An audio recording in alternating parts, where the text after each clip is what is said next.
Ladies and gentleman, welcome. आज कुछ book recommendations के बारे में हम बात करेंगे, बट ये नॉर्मल बुक रिकमेंडेशन नहीं होंगी।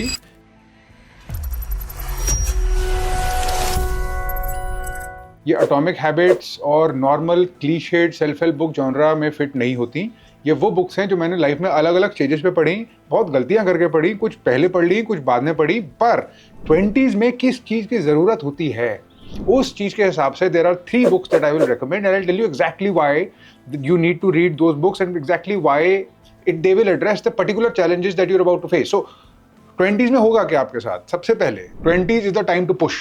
बहुत एनर्जी चाहिए, बहुत मोटिवेशन चाहिए, आपकी बॉडी और आपका माइंड अब्यूज बर्दाश्त कर सकती है, बट उस अब्यूज को वो इंस्टिल करने के लिए और एक्चुअली में प्रैक्टिस करने के लिए, मैनिफेस्ट करने के लिए, you need to have very strong motivation, very strong motivation. And I tell you what happened with me when I needed motivation. I did not know what I was dealing with, but I read a very dangerous book. I read it when I was 16 years old और वो गलत था। बहुत खतरनाक book है, 16 साल में किसी को नहीं पढ़नी चाहिए, 20 साल से पहले किसी को नहीं पढ़नी चाहिए। That book took me on a path of life जो एक्चुअली में it turned out to be very good, but it was very painful and it was not a very systematic route, and my mind was not ready for ideas that I found in that book. The book I am referring to and the book which I will recommend that you should read in your 20s, one of those books is Ayn Rand's Fountainhead. बहुत famous book है, थोड़ी पुरानी book है, पर उसको कोई फर्क नहीं पड़ता, उसके आइडियाज रेलिवेंट हैं। आयन रैंड की फाउंटेनहेड में एक कैरेक्टर डिस्क्राइब्ड है, हावर्ड रोर्क। अब हावर्ड रोर्क है एकदम हीरो, इंटेलेक्चुअल हीरो, एक अनकॉम्प्रोमाइजिंग कंप्लीट इंटेग्रिटी का क्रिएटिव इंसान। He is an architect in that book and the architect basically is not willing to let go of his creative vision no matter what. आप उसको नौकरी से निकाल दो, वो मजदूरी भी करता है, वो सब कुछ करता है, the love of his life, he has trouble everywhere, ultimately he gets in, ultimately happy ending, उससे कोई फर्क नहीं पड़ता। उस बुक को पढ़ के हावर्ड रोर्क से इतना ज्यादा आप इंप्रेस हो जाओगे, it will leave such a lasting impression on your mind, because it's not about Howard Rourke. Ayn Rand was sort of a philosopher, not a proper philosopher. Philosophy के circles में Ayn Rand is not accepted as a philosopher, but she had a philosophy. The philosophy was individual egoism. Individual egoism ये कहती है कि आपके अंदर का जो जीनियस है, आपके अंदर की जो आवाज़ है, उसको निकालना है। इसको हम नॉर्मली पैशन कहते हैं, उससे एक अलग लेवल की चीज़ है, एक हायर ऑर्डर की चीज़ की बात हो रही है।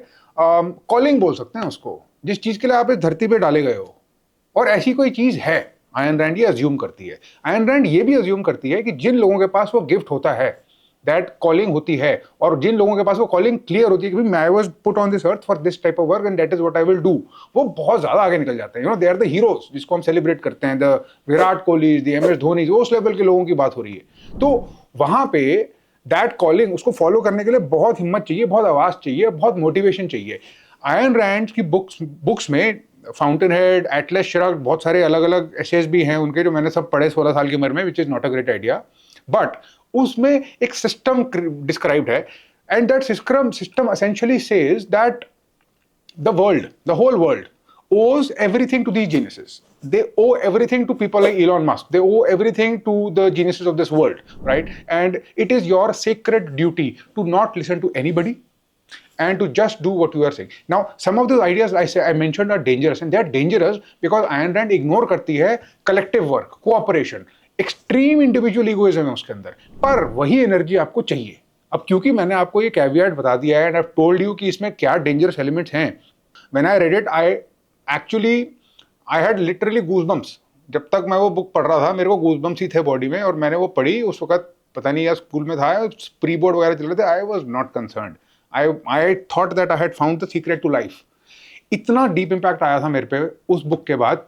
मेरी पूरी की पूरी बॉडी बिल्डिंग की जर्नी और बॉडी बिल्डिंग करने की हिम्मत उस पॉइंट पे, जब कोई और करता नहीं था, बट सोशल मीडिया नहीं था, जब पेरेंट्स आपको अलाउ नहीं करते, जब आपके पास पैसे नहीं है, रिसोर्सेज नहीं है, इतनी अजीब चीज को फॉलो करने की हिम्मत मेरे को वहां से आई थी। अब arguably that is not a great thing to do, and arguably I could have done something better and may be perhaps not gone through all that suffering, but all's well that ends well. Point ये है कि आज की date में if I am able to tell you these thing, तो सब कुछ ठीक ही हुआ, but that inspiration did not come in my dream. Okay, it came from very well formulated ideas, and those ideas, most of them of individuality and just following your passion regardless of what the world thinks about you, came from Ayn Rand. That is the power that book has, particularly because she will make you convinced that the world around you needs to be ignored, deserves to be ignored, doesn't want to be listened to, and sometimes when the world is literally pushing you down, wants to pigeonhole you. ज़्यादा इधर उधर मत जाओ आप, ज़्यादा पंगे मत करो, don't ruffle the boat, don't do anything drastic, don't do anything radical, ज़्यादा रिस्क मत लो, अब आप बड़े हो गए हो। ये जो बातें आप सुनोगे तो आपको एक काउंटर फोर्स चाहिए होगा इनको दूर हटाने के लिए, अपने लिए जगह बनाने के लिए, वो आवाज़ सुनने के लिए despite all the noises around you. वो पूरी की पूरी हिम्मत मुझे उस किताब ने दी थी। वो किताब अगर मैं 20s में पढ़ता, पता नहीं मैं क्या करता, I don't know what I would have done, पर शायद जो मैं अभी कर रहा हूँ ना, what I'm doing in my 30s, I'm making videos, I'm following my passion, I'm telling you about what my passion was, I'm asking you to follow your passion, and I'm giving you all this advice, etc. I would have done that in my 20s अगर वो किताब मेरे हाथ में होती तो। So that, ladies and gentlemen, is recommendation number 1. The second book that I recommend you should read in your 20s is Siddhartha by Harman हेसी। ये book मैं पहले भी recommend कर चुका हूँ। ये बुक मैंने बहुत लेट पढ़ी थी actually. I read it in my 30s, should have read it in my 20s, क्योंकि ये spirituality वगैरह के बारे में ना people assume कि 20s में तो ये सब ideas are not required, बुढ़ापे में देखी जाएगी। But problem क्या है? I'll tell you what will happen in your 20s. For the first time in your life, you will start making money. For the first time in your life, you will come face to face with materialism, proper materialism. हालांकि आपको exposure हो गया होगा, but 20s में proper exposure होगा उसका। For the first time in your life, you will come face to face with hedonism, with pure pleasure, and it can completely sweep you away. आपका दिमाग खराब कर सकता है। मटीरियलिज्म, एक्सट्रीम कमर्शियलिज्म जो हमारे आसपास बहुत ज़्यादा है, will completely take you away from anything आपको हो सकता है in your 20s. Most people don't explore these ideas, but it is exactly in the 20s that you need to have exposure कि there is a side, there is another side. There is a side जो कहती है कि relinquishing important है, there is a side जो कहती है कि इन सब चीज़ों में कुछ नहीं रखा है। ये जो मटीरियलिज्म इतने आसपास हमारे, we are so embedded in it, completely immersed in it, there is a side which has even more power than this particular side. वो side आपको दिखेगी कैसे जब तक आप कोई एक्सपोजर नहीं लोगे उसका, और उसका एक्सपोजर लेने के बाद आपके पास टाइम नहीं है। In your 20s you probably much too busy figuring out a job, figuring out relationships, all those different problems you're going to face. Which brings me to the other reason that you should read this book. It is the first time in your life that you will make the most important decisions ever, perhaps without the guidance of your parents or anybody else. You will make the choice of who you marry. बाकी लोगों का बेशक influence हो, but ultimately अब आपको सारी की सारी सोसाइटी एक इंडिपेंडेंट डिसीजन मेकर की तरह दिखेगी। जैसे ही आप 18 साल को क्रॉस करोगे, legally you are now liable to be tried and punished according to law like everybody else. तो अब आप बड़ों की कैटेगरी में ऑफिशियली आ चुके हो। इसका ये भी मतलब है कि 20s में actual real hardcore suffering possible हो जाती है, जो बिफोर 18 इज लेस लाइकली, क्योंकि आपके आसपास एक प्रोटेक्टिव लेयर होती है। प्रोटेक्टिव लेयर हट जाएगी, बट आपके अंदर जो बचपना है वो रहेगा। अब सिद्धार्था की ब्यूटी ये है कि ये आपको पूरा टूर दे देगी मटीरियलिज्म का, स्पिरिचुअलिटी का, रिलिंक्विशमेंट का, और being a monk, being a saint, being a king, एक पूरा टूर मिलेगा आपको। होता क्या है mentally, what it feels like, why it's important, is there any value out there in that idea? And that idea, if you can get in 200 pages, or maybe I don't know, even less than that, in this book, which is so beautifully written, मैंने पहले भी कहा था ये blessing है, ये किताब एक blessing है। तो अपने 20s में ये blessing ले लेनी चाहिए आपको। You will never regret it. Like I said in the first book, overwhelm नहीं होना है इस बुक से। डू नॉट थिंक कि इस बुक में जो लिखा है कि मुझे भी सिद्धार्थ की तरह एक स्पिरिचुअलिटी की जर्नी पे निकलना है और तब मैं सच ढूंढूंगा और वो सच मुझे मिलेगा और फिर मैं एनलाइटनमेंट पालूंगा। नहीं, अब जब जर्नी देखोगे, इसमें जो सिद्धार्थ की मेंशन है, it is not the Buddha directly, it is perhaps a character similar to the Buddha, but it's not the Buddha. You will realize what he himself goes through, and it will teach you so many things जो मुझे सीखनी पड़ी meditation retreat जा जाके, और ये पूरा का पूरा सही साइकिल कंप्लीट करने के बाद, यूटर्न लेने के बाद जो पर्सपेक्टिव मिला है आज की डेट में, वो 20s में अगर ये पढ़ ली होती तो शायद मिल गया होता, या शायद ये मैंने जर्नी पहले स्टार्ट कर ली होती और बहुत पहले इन कंक्लूजन में पहुंच गया होता। So that is one book that you should read.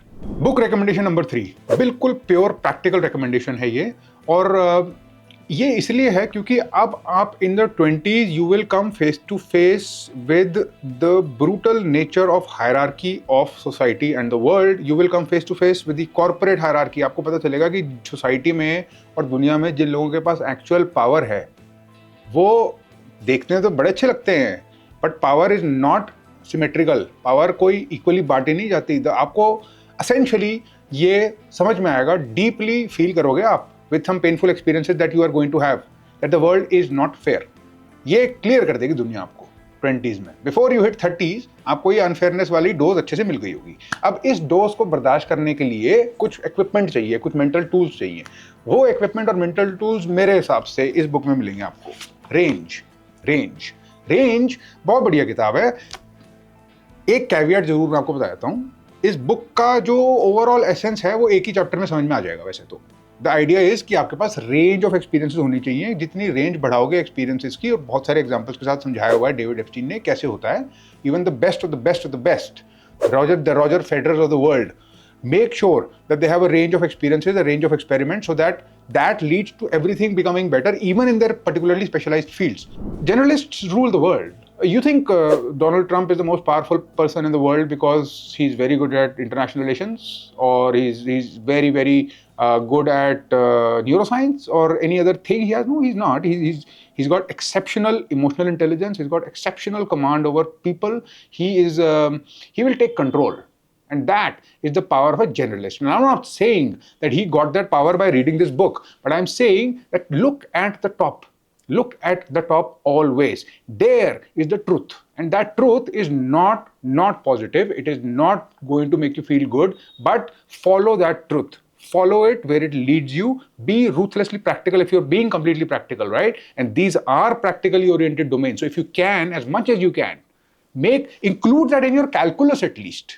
Include that in your calculations. Include that in your decisions. Even if you don't take the decision to become a generalist, you should know why people become generalists.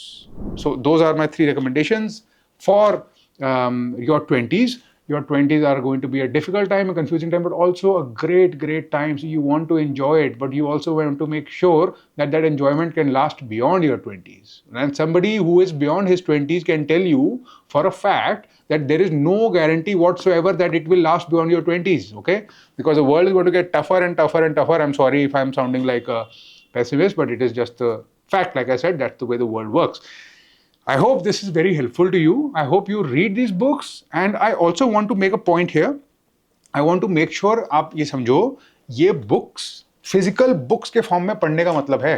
ये books ऐसे पढ़ी जाएं कि phone आसपास ना हो। ये books ऐसे पढ़नी है कि आसपास कुछ ना हो। अपने लिए टाइम निकालो, चाहे रात को जाग के पढ़ो, चाहे जैसे भी पढ़ो, बट अगर कर रहे हो तो ठीक से do it properly, do it such that it is internalized. ये अपनी let it go inside your soul, let it completely demolish your mental models. आपके जो भी एग्जिस्टिंग स्ट्रक्चर्स हैं डिसीजन मेकिंग के या वर्ल्ड व्यूज के, सारे डिमोलिश होने दो एक बारी, और उनको फिर से बनने दो इन बुक्स की इंफॉर्मेशन से। You will emerge as a much more mature person with a wider perspective, and a perspective that will actually continue to widen and it will never stop. That I wish upon you. Thank you very much and all the best.